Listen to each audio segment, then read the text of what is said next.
July 18th, 1944. Dawn breaks over the Norman countryside, 3 miles southeast of Saint-Vith.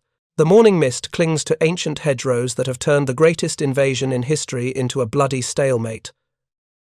Technical Sergeant Curtis Culin Jr.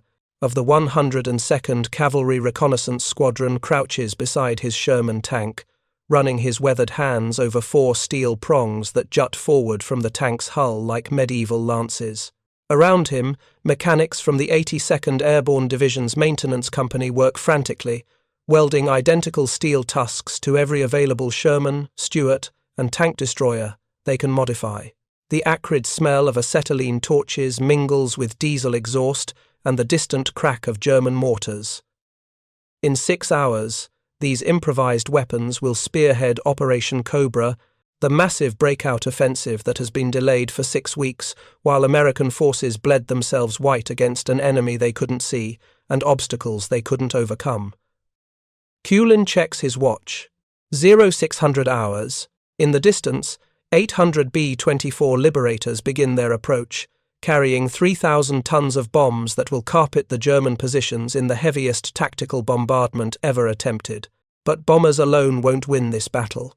Victory depends on what happens after the bombing stops, when his tanks must advance through 50 miles of Norman hedgerows that have already destroyed 3 American divisions and threatened to turn D-Day into the greatest military disaster in American history. The steel prongs welded to his tank represent more than improvised engineering. They are the physical manifestation of American ingenuity, confronting ancient Norman agriculture, modern warfare, colliding with medieval farming practices, technological sophistication defeated by simple earthen walls, until one welder from New Jersey figured out how to cut through the problem that had baffled generals, engineers, and tactical experts for 2 months.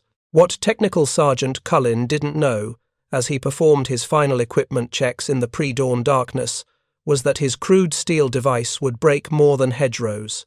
It would shatter German confidence in their defensive strategy, unlock the road from Normandy to Paris, and prove that sometimes the most sophisticated military problems require the simplest solutions applied with American determination and a cutting torch.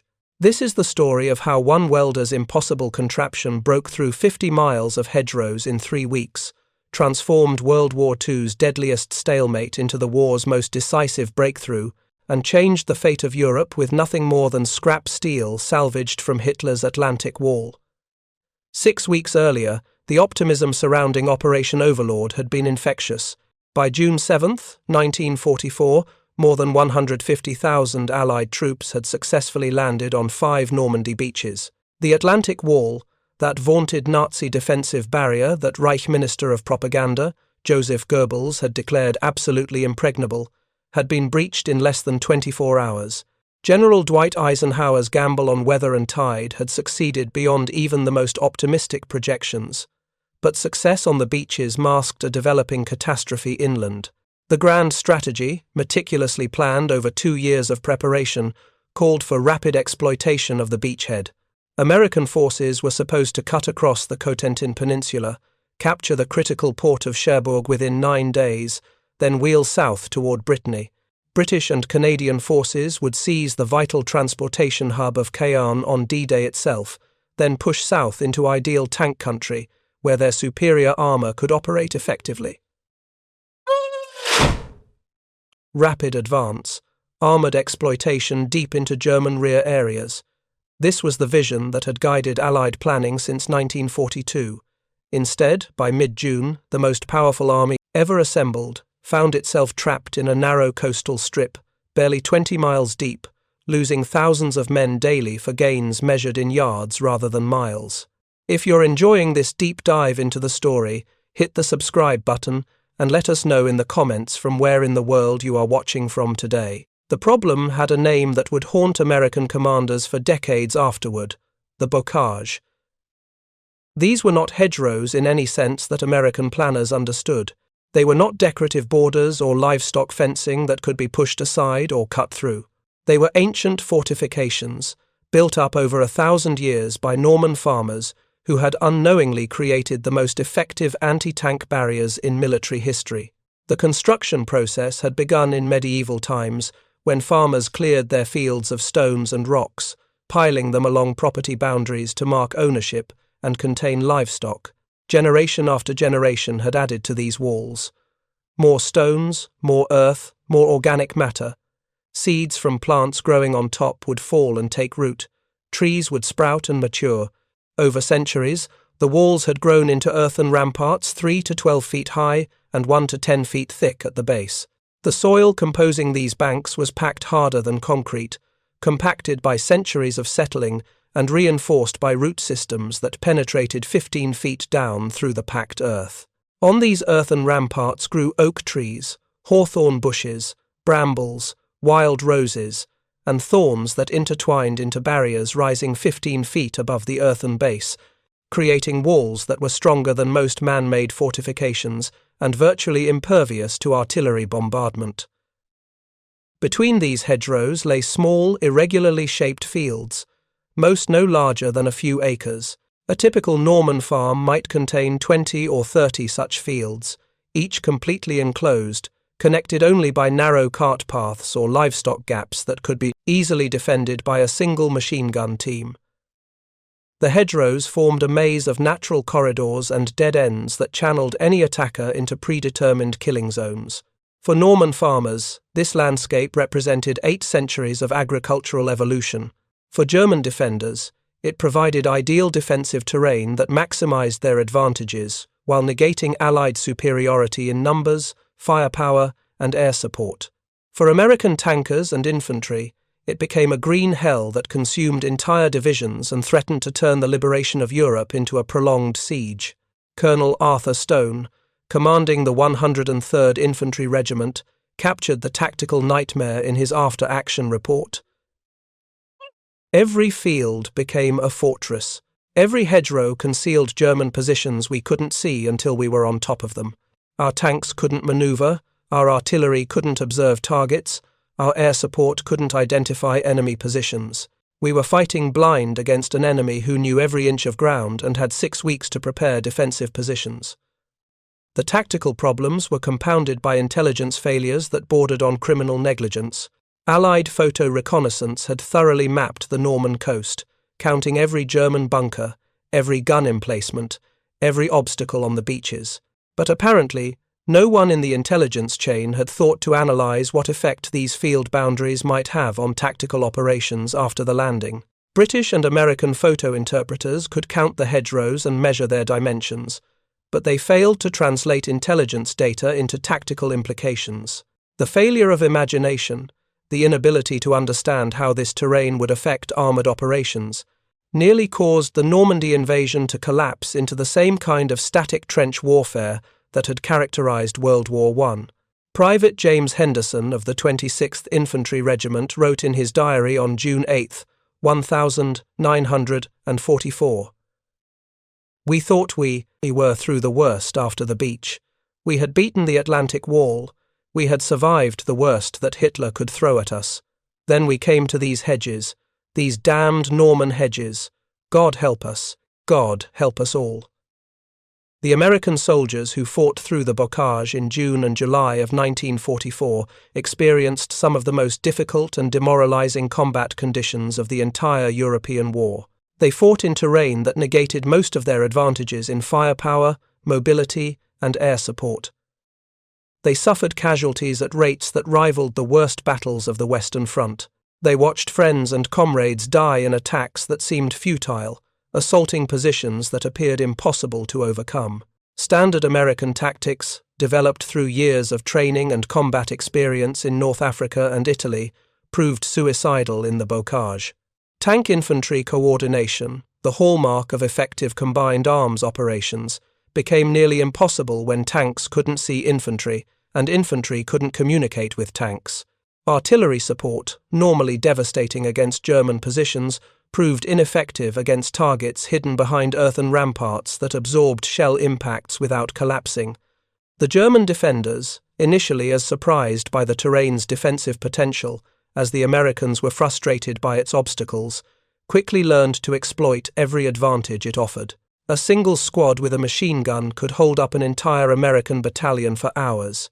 Anti-tank teams armed with Panzerfaust rockets could stalk American armor through the narrow lanes, striking at point-blank range before disappearing into the maze of hedgerows. Lieutenant Colonel William Russell, commanding the 2nd Battalion, 8th Infantry Regiment, described the tactical situation in a letter to his wife. "We are fighting a completely different war than anything we trained for. Every advance costs us dozens of men for a few hundred yards of ground.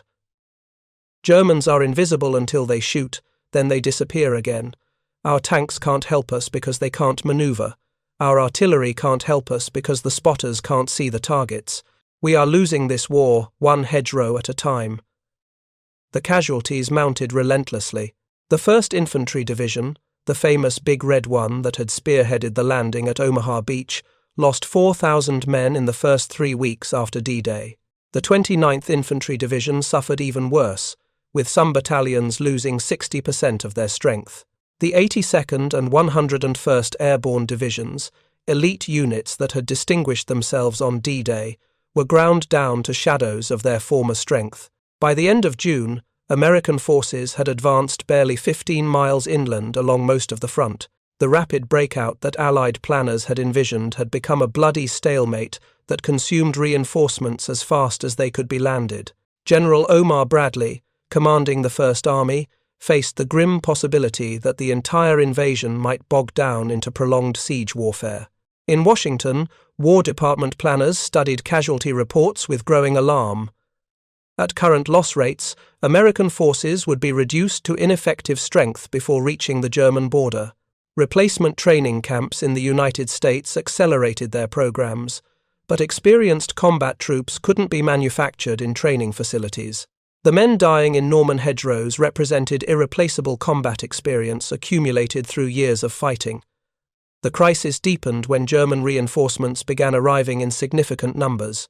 Elements of the 2nd SS Panzer Corps reached the battlefield in late June, followed by additional infantry divisions transferred from the Russian front. Hitler, initially convinced that Normandy was a diversion for the main Allied landing at Calais, finally recognized the true threat and authorized massive reinforcement of Army Group West. By early July, German defenders outnumbered American attackers along most of the front, a reversal of the strategic situation that threatened to turn D-Day into a catastrophic failure. The Wehrmacht, written off by Allied intelligence as a spent force after 3 years of losses on the Russian front, demonstrated that it remained a formidable opponent when fighting from favorable defensive positions. General Eisenhower faced pressure from Winston Churchill, who feared that prolonged stalemate in Normandy would allow Hitler to transfer additional forces from other fronts. Soviet Premier Joseph Stalin, already suspicious of Western intentions, began questioning whether the Anglo-American commitment to opening a second front was genuine or merely a diversion to keep German forces away from the Eastern Front. The strategic implications were staggering. If the Normandy invasion failed, it would be years before the Allies could mount another cross-channel assault. Germany would gain invaluable time to complete development of advanced weapons like jet aircraft and ballistic missiles. The Holocaust would continue unchecked. The Soviet Union would bear the entire burden of defeating Nazi Germany, fundamentally altering the post-war balance of power. But in the midst of this developing strategic disaster, in a maintenance park behind the lines where damaged American tanks were repaired and returned to service, a 29-year-old technical sergeant from Newark, New Jersey, was about to solve the central tactical problem that had defeated the most powerful army in history. Curtis Gilbert Culin Jr. had grown up during the Great Depression, learning mechanical skills that would prove invaluable on Norman battlefields. Born in 1915 to a family of German immigrants who had anglicized their name from Quen to Cullen, he had dropped out of high school to work in his father's auto repair shop. By 1941, when America entered the war, Cullen possessed the practical engineering knowledge that came from years of improvising repairs with whatever materials were available. Drafted into the Army in 1942, Cullen's mechanical aptitude earned him assignment to the 102nd Cavalry Reconnaissance Squadron, a unit equipped with light tanks and armoured cars used for scouting and screening operations. He reached Normandy as part of the build-up following D-Day, arriving in late June when the Bocage battles were reaching their bloody climax. What Culin observed during his first days in combat contradicted everything he had learned about armored warfare. Tanks, the decisive weapons that had revolutionized battlefield tactics, were reduced to near helplessness by obstacles that medieval farmers had created without any military purpose. Sherman tanks that could destroy German panzers in open combat were being knocked out by individual soldiers armed with handheld rockets because the terrain channeled them into predetermined ambush sites. The problem was obvious to anyone who understood machinery and obstacles. American tanks couldn't climb the hedgerows because the angle was too steep and the earthen base too soft. Attempting to climb exposed their vulnerable belly armor to German anti-tank weapons. They couldn't drive around the hedgerows because the fields were too small and the gaps too narrow. They couldn't blast through with their 75mm guns because the earthen ramparts absorbed shell impacts without significant damage. Standard doctrine called for engineer teams to clear paths through obstacles, but combat engineers were in critically short supply, and their demolition techniques were too slow for mobile operations. Bangalore torpedoes could blow gaps in hedgerows, but preparing and emplacing the charges required time that attacking troops rarely had under fire. Bulldozers could push through the earthen walls, but they were vulnerable to enemy fire and moved too slowly to maintain tactical momentum. Previous attempts at innovation had failed. Some tank crews tried mounting steel blades on their hulls to cut through vegetation, but the blades couldn't penetrate the packed earth beneath. Others experimented with grappling hooks and cables, attempting to pull down sections of hedgerow, but the root systems were too extensive and the earthen base too solid. Engineers tried various explosive techniques, but anything powerful enough to destroy a hedgerow completely also created craters that tanks couldn't cross. The solution, when it came, was absurdly simple. Culin noticed that the German beach obstacles scattered across Normandy after D-Day were constructed from high-quality steel, designed to withstand ocean waves and explosive impacts. These obstacles, originally intended to prevent Allied landing craft from reaching the beaches, had been abandoned when German forces retreated inland. They lay scattered across the countryside, each obstacle containing several tons of premium steel that could be salvaged for other purposes. The inspiration struck Culin while watching a tank crew struggle to push through a hedgerow near Isigny. The tank would approach the earthen wall, begin to climb, then slide back as its tracks lost purchase on the soft earth and vegetation. The crew repeated this futile exercise until enemy fire forced them to withdraw. Watching this, Culin realized that the tank needed teeth, steel prongs that could bite into the earthen base and provide leverage for pushing through. That evening, Culin approached Lieutenant Colonel Arthur Anderson, commanding the 102nd Cavalry, with his idea. Anderson was skeptical. He had seen dozens of proposed solutions to the hedgerow problem, most of them impractical or dangerous. But Culin's idea had one crucial advantage. It was simple enough to implement immediately with available materials and tools. Anderson authorized Culin to build a prototype using steel salvaged from German beach obstacles. Working with Sergeant William Duckworth, a welder from the squadron's maintenance section, Culin designed 4 steel prongs that could be welded to the front of a Sherman tank. Each prong was approximately 6 feet long, angled slightly downward, and sharpened to a point that could penetrate packed earth. The steel came from Czech hedgehogs, the 3-dimensional obstacles that the Germans had placed on beaches to prevent landing craft from reaching shore. Ironically, the high-quality steel that Hitler had intended to stop the invasion was now being used to break the stalemate that threatened its success. The steel was harder and more durable than anything available in American supply depots, perfectly suited for the punishing work of cutting through centuries-old earthen fortifications. The welding work was completed on July 14, 1944, the same day that General Bradley was conducting his final planning conference for Operation Cobra. Culin's prototype, designated the Rhinoceros by his squadron mates because of its horn-like prongs, was ready for testing just as Allied commanders were making their final preparations for the massive breakout offensive that would either succeed brilliantly or fail catastrophically.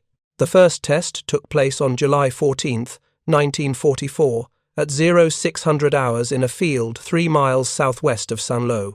Lieutenant General Omar Bradley stood with his arms crossed, watching Culin's modified Sherman tank back away from a hedgerow that had stopped American advances for 6 weeks. Around him stood a group of officers, including Major General Leonard Guerreau, commander of V Corps, and several ordnance specialists who had been summoned to witness what might be either a breakthrough or another failed experiment. Bradley had initially dismissed the report when it first crossed his desk. A sergeant with a welding torch, claiming to solve a problem that had baffled army engineers and tactical experts, seemed too good to be true. But desperate times demanded desperate measures, and the American breakout from Normandy hung in the balance. The tank's engine roared to life. The driver shifted into gear and accelerated directly at the ancient earthen wall. 10 miles per hour. 15. The steel prongs struck the hedgerow with a sound like tearing canvas, a noise that would become familiar to American tankers across France in the coming weeks. Earth and roots exploded upward in a fountain of dirt. The tank did not climb or tilt. It drove straight through, its prongs cutting into the base of the hedgerow like enormous knives through tough fabric. In less than 5 seconds, the Sherman burst through to the other side, trailing broken branches and torn vegetation but otherwise undamaged, its belly armor never exposed to enemy fire. Bradley's staff officers erupted in cheers.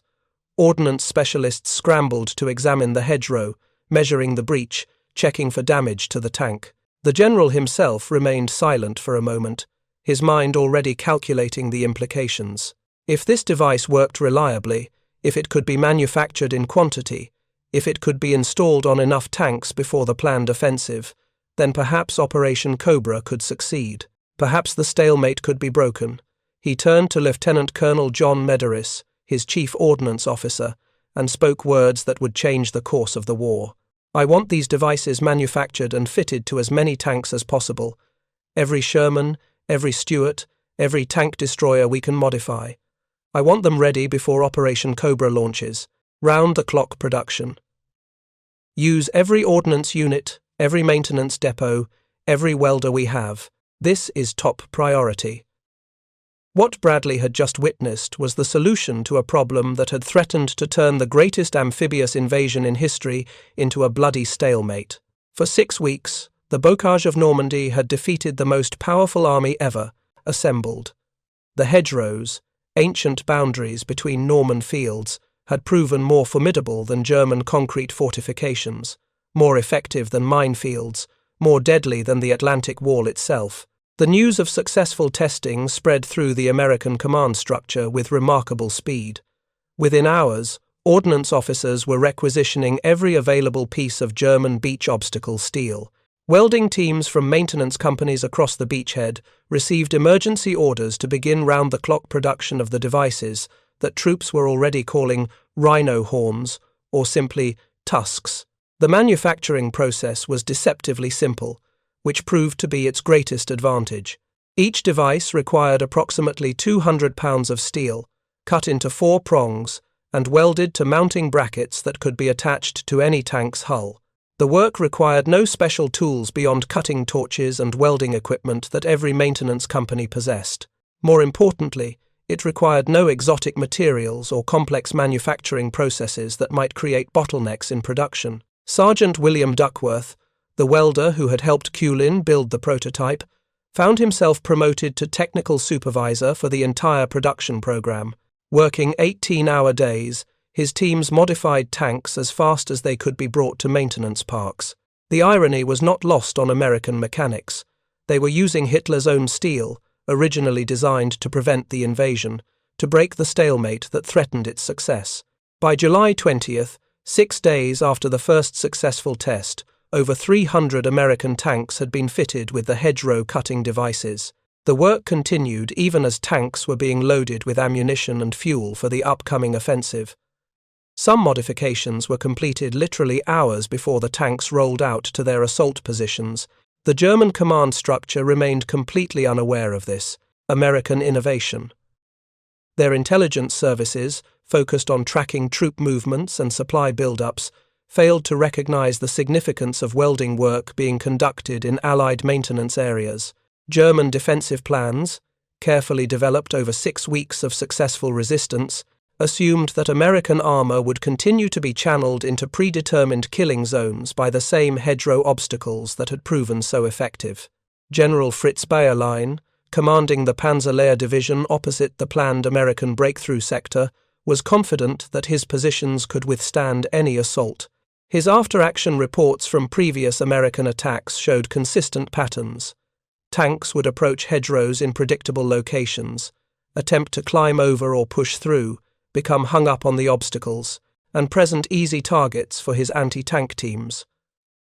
Bayerlein's defensive scheme depended entirely on the assumption that American armor could not achieve tactical surprise or rapid breakthrough in bocage terrain. His reserves were positioned to counterattack predictable American penetrations along known routes. His artillery was pre-registered on the obvious approaches where tanks would be forced to concentrate. His entire defensive plan would collapse if American armor could suddenly appear anywhere, cutting through hedgerows at will rather than being channeled into prepared killing zones. The final preparations for Operation Cobra proceeded with desperate urgency. General Bradley's plan called for the heaviest tactical bombing in military history to shatter German defenses, followed immediately by armored exploitation through the breach. But the success of the entire operation depended on speed. If American armor could not achieve rapid breakthrough and deep penetration, German reserves would seal the gap and the offensive would bog down into the same kind of attritional warfare that had characterized the previous 6 weeks. July 25, 1944, 09:30 hours. 800 B-24 Liberator bombers approached the German positions south of Saint-Lô, carrying 3,000 tons of high-explosive and fragmentation bombs.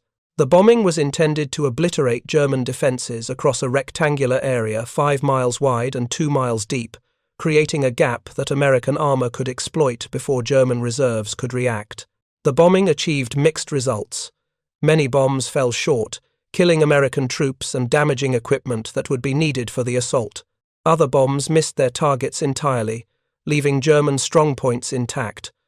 But the psychological effect on German defenders was devastating.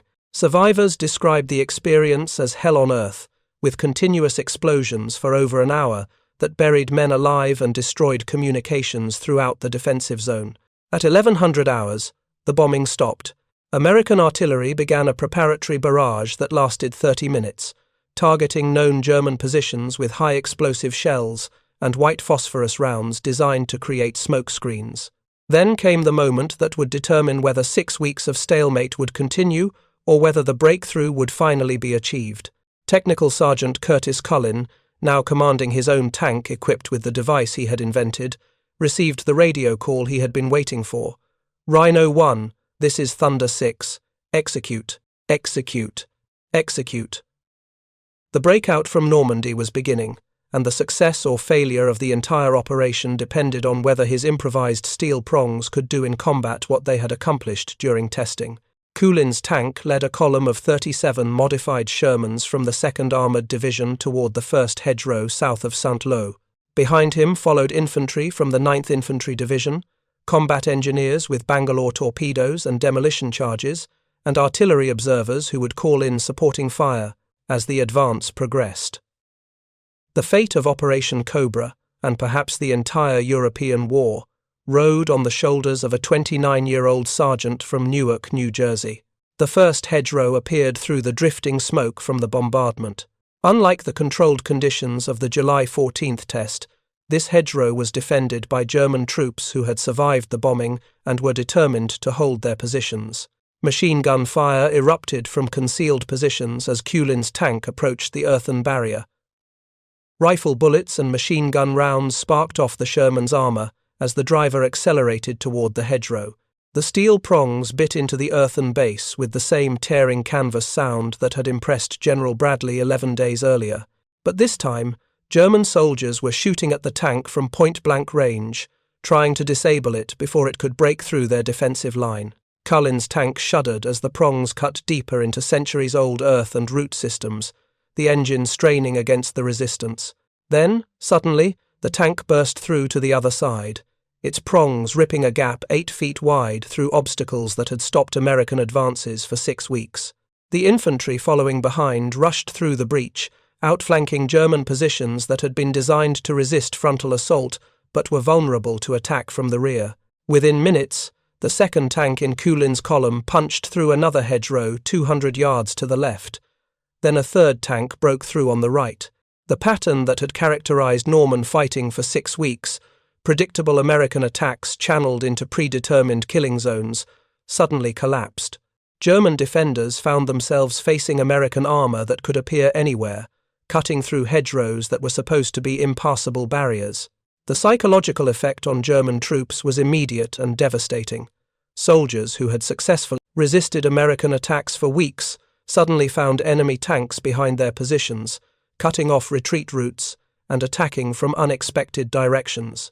The hedgerows that had been their greatest defensive asset became traps when American armor could cut through them at will. Colonel Hans von Luck, commanding a regiment of the 21st Panzer Division, described the shock in his post-war memoir. For weeks we had fought the Americans from behind hedgerows that made us nearly invincible. Suddenly their tanks were everywhere, cutting through obstacles we thought were impassable. Our entire defensive scheme collapsed in hours. We had prepared for the wrong battle. By 1300 hours, just 90 minutes after the assault began, American armor had penetrated 3 miles into German positions. The breakthrough that Allied planners had hoped to achieve in weeks was happening in hours. Rhino tanks led combined arms teams deep into German rear areas, destroying command posts, overrunning artillery positions, and creating chaos throughout the enemy defensive zone. The speed of the American advance caught even Allied commanders by surprise. Radio reports flooded into Bradley's command post, describing successful penetrations across the entire front. Units that had been stalled for weeks were suddenly advancing by miles rather than yards. The stalemate that had threatened to turn D-Day into a disaster was dissolving under the impact of American armor that could finally maneuver freely through bocage terrain. If you find this story engaging, please take a moment to subscribe and enable notifications. It helps us continue producing in-depth content like this. German reserves, positioned to counterattack predictable American penetrations, found themselves overwhelmed by the speed and unexpected directions of the advance. Units that should have reached battle positions in hours were delayed by American tanks that appeared on roads thought to be secure. Communications between German headquarters and frontline units broke down as command posts were overrun or isolated by rapidly advancing American forces. By evening of July 25th, American forces had advanced over 8 miles, the deepest single-day penetration since D-Day. More importantly, the character of the fighting had changed completely. Instead of costly frontal assaults against prepared positions, American forces were conducting mobile operations in open country south of the Bocage Belt. The landscape that had favored defenders for 6 weeks was behind them, replaced by rolling countryside ideal for armored operations. The success continued over the following days.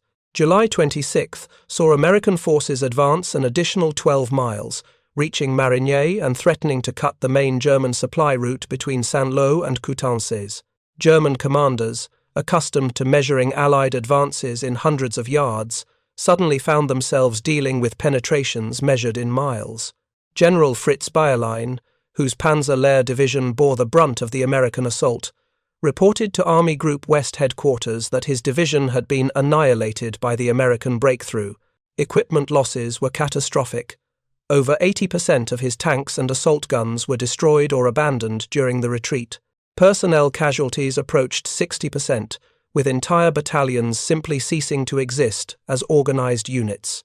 The collapse of German resistance in the Bocage had strategic implications that extended far beyond the immediate battlefield.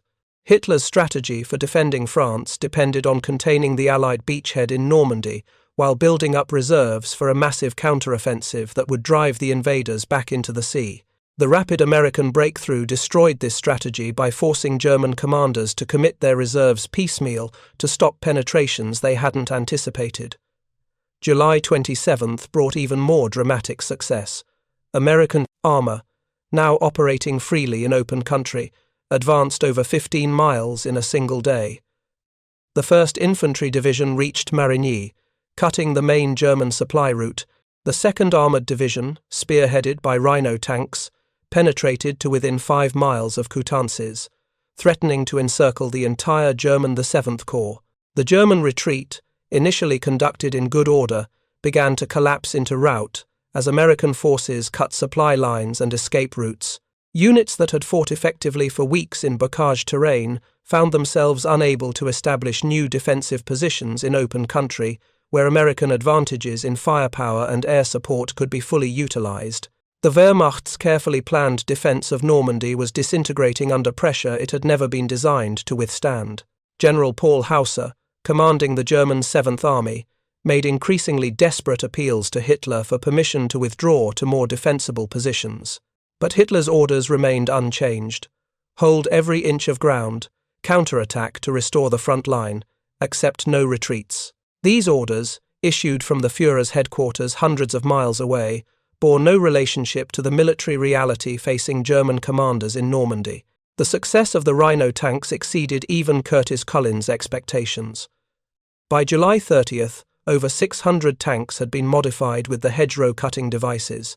Production continued even as the battle moved beyond the bocage, with welding teams working around the clock to modify newly arrived replacement tanks. The simple steel prongs had proven so effective that they became standard equipment for all American armor in the European theater. The tactical innovation spread rapidly through the American command structure. Tank crews shared techniques for using the devices effectively. Infantry learned to coordinate with Rhino tanks to exploit the gaps they created. Artillery observers developed new procedures supporting rapidly advancing armor.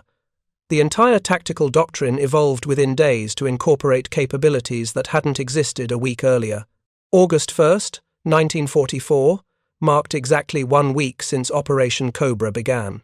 American forces had advanced over 30 miles from their starting positions, completely cleared the bocage belt, and established themselves in open country where their superior mobility and firepower could be decisive. The stalemate that had consumed 6 weeks and thousands of casualties had been broken in 7 days by the simple expedient of welding steel prongs to tank hulls. The German position in Normandy was now untenable. American forces threatened to encircle the entire German army group, cutting off retreat routes to the Seine River. General Günther von Kluge, who had replaced Rommel as commander of Army Group West, began planning a withdrawal that Hitler had forbidden, but that military necessity now demanded. The breakthrough achieved during Operation Cobra established the pattern for the remainder of the campaign in Western Europe. Mobile warfare replaced static defense. Rapid advances measured in miles rather than yards became the norm. The German army, which had fought Allied forces to a standstill in the bocage, never recovered from the catastrophic defeats suffered during the first week of August 1944. Curtis Culin's invention had achieved something that 6 weeks of conventional tactics could not. It had restored mobility to American armor and broken the defensive stalemate that threatened to turn the liberation of Europe into a prolonged siege. The simple steel prongs welded to tank hulls had changed the fundamental character of the fighting, transforming World War II's deadliest stalemate into its most decisive breakthrough. The human cost of this success was measured not just in German casualties, but in American lives saved. Instead of grinding through bocage terrain for months, suffering thousands of casualties for minimal gains, American forces had broken through in days with relatively light losses. The speed of the advance had prevented German forces from establishing new defensive lines, saving countless lives that would have been lost in prolonged fighting. By August 10th, American forces had advanced over 50 miles from their starting positions, reaching the outskirts of Le Mans and threatening to cut off the entire German retreat from Normandy. The bocage that had seemed like an impregnable barrier 10 days earlier was now far behind advancing American spearheads, who were exploiting success with a speed that German commanders found impossible to counter. The strategic transformation was complete. What had begun as a desperate attempt to break a deadly stalemate had become the foundation for the rapid Allied advance across France that would carry them to the German border by autumn. The simple welding trick invented by a sergeant from New Jersey had not just broken through hedgerows, it had broken open the road to Berlin. The transformation of the European battlefield following Operation Cobra extended far beyond the immediate tactical success of breaking through Norman hedgerows. By August 15, 1944, American forces had advanced over 100 miles from their starting positions, liberating territory that German forces had controlled for 4 years and establishing the foundation for operations that would carry Allied armies to the German border within months. The Falaise Pocket, formed when American forces advancing south met British and Canadian forces pushing north, trapped the entire German 7th Army and elements of the 5th Panzer Army in a cauldron of destruction that eliminated the Wehrmacht's combat power in Western Europe. Over 50,000 German soldiers were captured, and equipment losses were so catastrophic that entire divisions simply ceased to exist as military units. General Hans Speidel, Rommel's former chief of staff, described the German defeat in his post-war memoir. "The breakthrough at Saint-Lô changed everything. For 6 weeks we had held the Allies in a narrow beachhead, bleeding them white and preventing the breakthrough we knew would be decisive. Then suddenly their tanks were everywhere, cutting through obstacles we thought were impassable. The entire defensive strategy collapsed within days. The speed of the American advance caught even Allied planners by surprise. Paris fell on August 25, liberated by French resistance fighters and American forces advancing faster than anyone had thought possible. Brussels was liberated on September 2. By mid-September, Allied forces had reached the German border along a front extending from the North Sea to Switzerland, accomplishing in 6 weeks what pre-invasion planning had estimated would require 6 months. The Rhino tanks continued to prove their value long after the Bocage battles ended. During the advance across France, they proved effective against other obstacles: stone walls, anti-tank ditches, roadblocks, and defensive positions that had been constructed to channel Allied armour into killing zones. The simple steel prongs that had been designed for Norman hedgerows became general-purpose obstacle-clearing devices that enhanced American tactical flexibility throughout the European campaign. Manufacturing of the devices continued throughout the war, with over 2,000 tanks eventually modified with hedgerow cutting equipment. American factories, working from blueprints based on Culin's original design, produced standardized versions that were shipped to Europe as replacement equipment. The improvised innovation created in a Norman maintenance park became institutionalized as standard military equipment. The tactical lessons learned during the Bocage battles influenced American doctrine for the remainder of the war. The importance of individual initiative, the value of listening to ideas from any source regardless of rank, and the effectiveness of simple solutions to complex problems became central themes in training programs and tactical development. Staff colleges began teaching case studies of the Rhino tank development as examples of innovation under pressure. British forces, initially skeptical of American improvisational methods, quickly adopted similar devices for their own armour. Field Marshal Bernard Montgomery, who had initially dismissed the Rhino tanks as typically American gadgets, became one of their strongest advocates after witnessing their effectiveness during joint operations. British factories produced over 800 hedgerow cutting devices based on the American design. Soviet forces, learning of the innovation through intelligence reports and captured equipment, developed their own versions for use against German defensive positions on the Eastern Front. The simple concept of using steel prongs to cut through obstacles spread throughout the Allied armies, becoming one of the most widely adopted tactical innovations of the war. The German response to the Rhino tanks revealed fundamental weaknesses in Wehrmacht tactical doctrine that extended beyond the immediate crisis in Normandy. German defensive planning had become rigid and predictable, depending on terrain obstacles to channel enemy movements into predetermined killing zones. When those obstacles could be overcome rapidly, the entire defensive scheme collapsed. General Heinz Guderian, the father of German armoured doctrine, wrote in his post-war memoir, "The American breakthrough in Normandy revealed that we had become too dependent on static defences and had lost the flexibility that characterised our early victories. When the enemy could suddenly appear anywhere, our carefully prepared positions became traps for our own forces." The psychological impact on German morale was equally significant. Soldiers who had successfully resisted Allied attacks for weeks suddenly found themselves facing tanks that could appear anywhere, cutting through obstacles that were supposed to be impassable. The hedgerows that had been their greatest asset became symbols of vulnerability when American armor could breach them at will. Hitler's reaction to reports of the American breakthrough demonstrated the disconnect between Nazi leadership and military reality. Rather than recognizing the tactical innovation that had changed the character of the fighting, he blamed German commanders for lack of determination and issued increasingly unrealistic orders for counterattacks that had no chance of success. The Führer's insistence on holding every inch of ground, regardless of tactical circumstances, played directly into Allied hands by preventing German forces from conducting the fighting withdrawals that might have established new defensive lines. The rigid adherence to failed defensive concepts that the Rhino tanks had made obsolete guaranteed that German defeats would be catastrophic rather than manageable. Curtis Culin himself remained characteristically modest about his achievement. In interviews conducted decades after the war, he consistently attempted to share credit with others, particularly the unknown soldier who had made the casual suggestion that sparked his thinking. "I just figured out how to cut through a hedge," he would say. The brave men were those who used the tanks under fire. Promoted to staff sergeant following the success of Operation Cobra, Culin continued to serve with the 102nd Cavalry Reconnaissance Squadron throughout the advance across Europe. His unit participated in the liberation of Belgium, the crossing of the Rhine, and the final advance into Germany that culminated in Nazi surrender in May 1945. After the war, Culin returned to civilian life in Newark, working as an automobile salesman and later as a parts manager for a Chevrolet dealership. He married, raised 2 children, and lived quietly, rarely speaking of his wartime service or his role in one of the most important tactical innovations of World War II.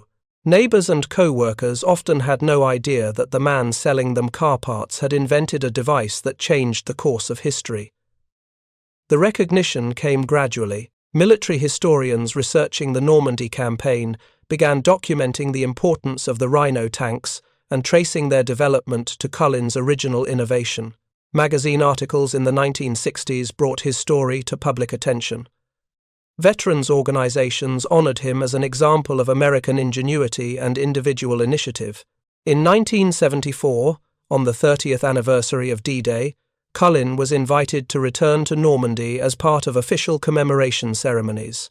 Standing in a field near Saint-Lô, where hedgerows had once stopped American advances cold, he was presented with the French Legion of Honor by President Valéry Giscard d'Estaing, who called him a simple soldier whose invention helped liberate France. The presentation ceremony attracted international attention, finally bringing widespread recognition to a man whose contribution had been overshadowed by more dramatic aspects of the Normandy campaign. News reports described him as the sergeant whose welding trick had broken the stalemate that threatened to turn D-Day into disaster. General Omar Bradley, by then retired and writing his memoirs, provided the definitive assessment of Culin's contribution. In 6 weeks of fighting, we had advanced barely 15 miles at the cost of thousands of casualties. Then one sergeant with a welding torch solved the problem that had baffled generals and engineers. His invention changed the entire character of the fighting and opened the road to Germany. The technical simplicity of the Rhino tank innovation became its greatest legacy.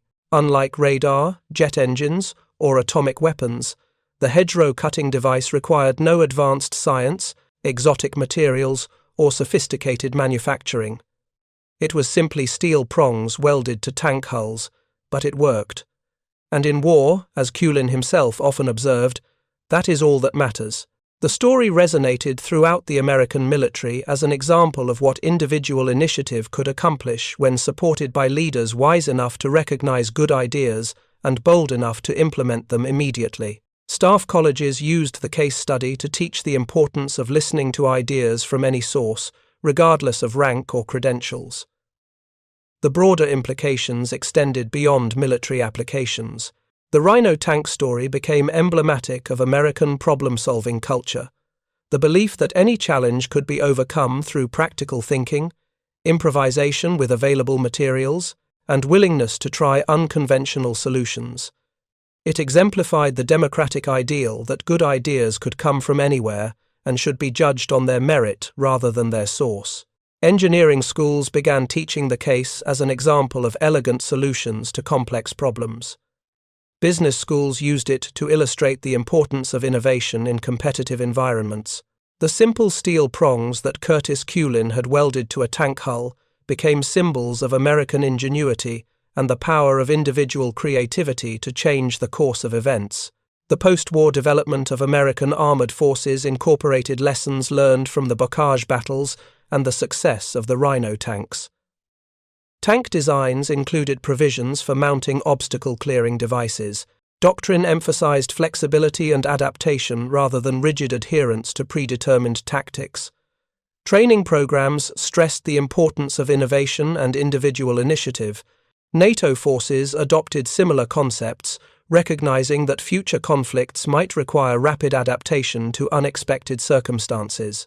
The Warsaw Pact nations, studying Western tactical innovations, developed their own versions of obstacle-clearing devices and incorporated American lessons about flexibility and adaptation into their military doctrine.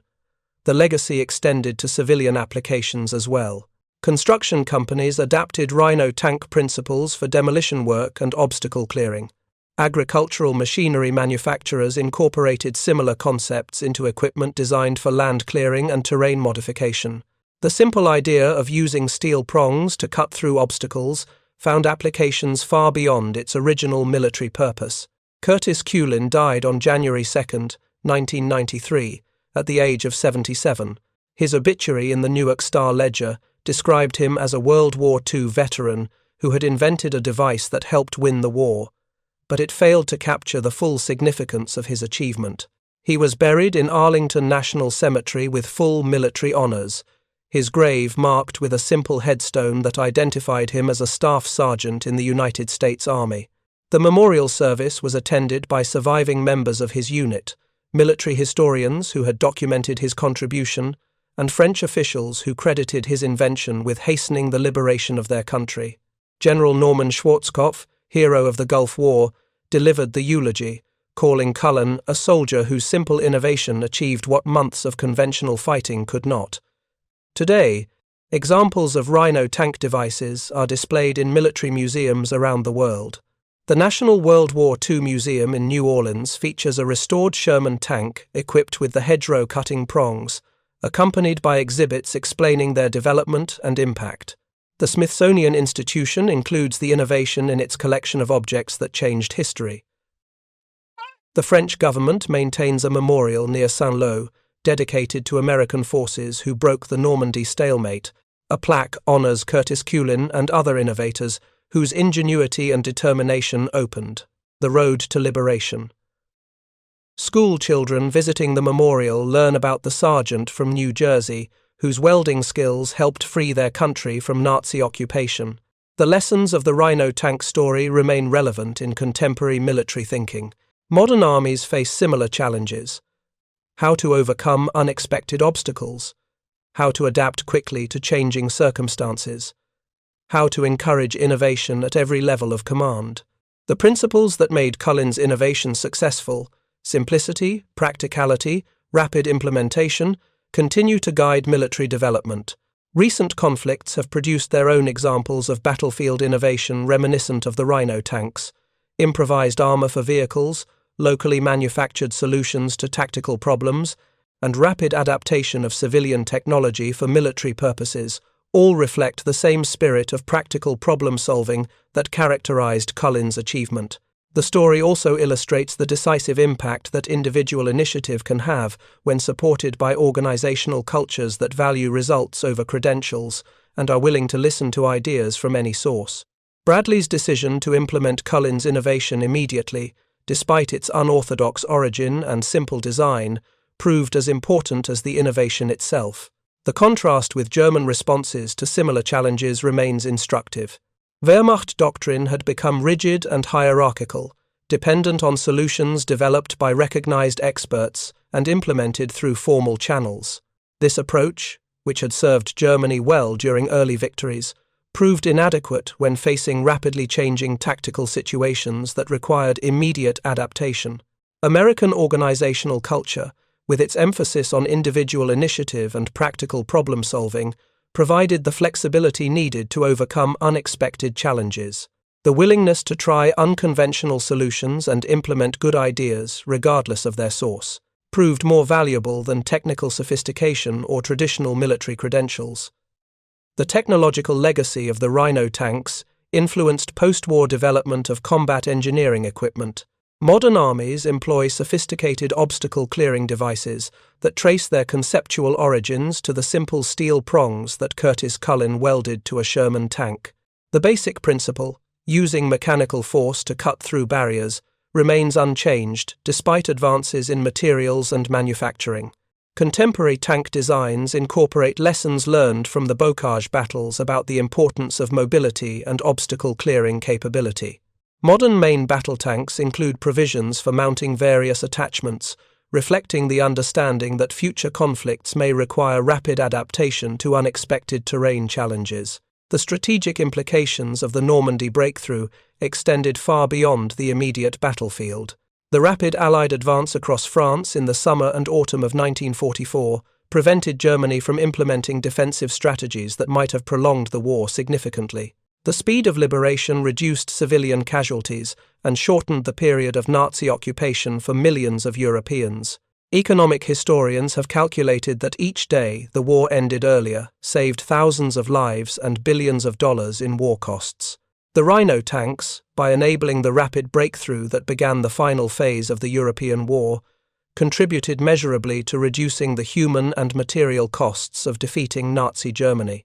The story of Curtis Culin and his hedgerow-cutting innovation remains one of World War II's most compelling examples of how individual creativity and institutional flexibility can combine to achieve decisive results. It demonstrates that the most sophisticated military problems sometimes require the simplest solutions, applied with determination and supported by leaders wise enough to recognize good ideas when they see them. In an age of increasingly complex military technology, the basic lessons remain valid. Innovation can come from any source. Simple solutions are often the most effective, and rapid implementation of good ideas can change the course of history. The steel prongs that broke through Norman hedgerows in 1944 continue to symbolize the power of American ingenuity and the decisive impact that individual initiative can have when circumstances demand it. The greatest weapons, as Curtis Culin proved, are not always the most powerful or the most advanced.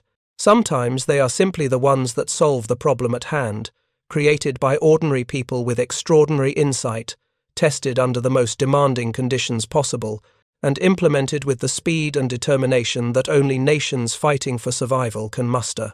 The Rhino tanks rolled through France in the summer and autumn of 1944, their steel prongs cutting through obstacles that had seemed impossible, restoring mobility to American armor, enabling the rapid exploitation that carried Allied armies from Normandy to Germany.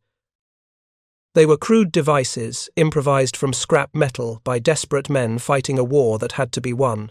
They added nothing to the firepower of the tanks they equipped. They required no advanced technology, no exotic materials, no sophisticated manufacturing. They were simply steel prongs welded to the front of tanks. But they worked. And in war, as Curtis Culin understood better than most, that is all that matters. His simple welding trick broke more than hedgerows. It broke the Normandy stalemate, changed the course of World War II, and helped free a continent from tyranny. That is a legacy that deserves to be remembered. Thank you for watching. For more detailed historical breakdowns, check out the other videos on your screen now, and don't forget to subscribe.